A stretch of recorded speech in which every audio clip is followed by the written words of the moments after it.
আসসালামু আলাইকুম আরিফ ভাই। এই তো ওয়ালাইকুম আসসালাম ভাই, আছেন কেমন আপনি? এই তো আছি আলহামদুলিল্লাহ ভালো। আপনি কেমন আছেন? জি ভাই, ভালো আছে। অনেকদিন পরে ভাই আপনার সাথে দেখা হইলো। হুম। মনে মনে ভাবছিলাম যে আপনার সাথে যদি দেখা হইতো দুই তিনটা কথা বলতাম ভাই আপনার পেজের মাধ্যমে। বলেন ভাই কি বলতে চান? এখন মালয়েশিয়াতে আছি, আলহামদুলিল্লাহ খুব ভালো আছি। ঠিক আছে, 2টা টাকা ইনকাম করে ইনশাল্লাহ বাসা তো পাঠাইতেছি। তো এখানে অনেকে আছে অবৈধ আছে।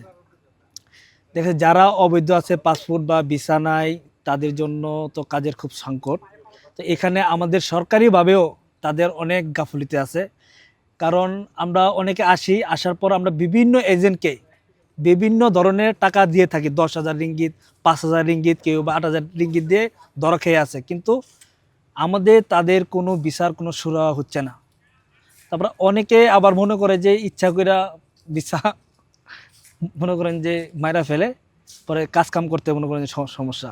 তো এখন নতুন করে আবার যারা আসতে চায় তাদের ভিতরে এখন দেখা যাচ্ছে আমাদের যে সরকারিভাবে একটা সিন্ডিকেট শুরু হয়েছে। হুম। হ্যাঁ, আপনি মালয়েশিয়া দেখেন, হুম। মালয়েশিয়ার থেকে এই যে নেপালের থেকে যারা মালয়েশিয়া আসে, ইন্ডিয়ার থেকে যারা মালয়েশিয়া আসে বা পাকিস্তান থেকে, সর্বনিম্ন তাদের সর্বোচ্চ 1 থেকে 1.5 লাখ টাকা খরচ হয়। হুম।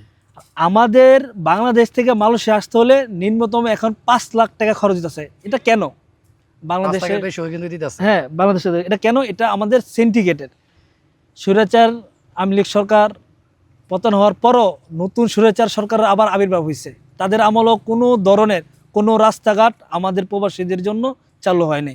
হুম। ঠিক আছে, তো আমাদের কোনো ন্যায্যতা পাইতেছি না। এবং কি অনেক এই যে বিদেশ আসে আমাদের বছরও আমাদের তেমনভাবে দাম দেয় না।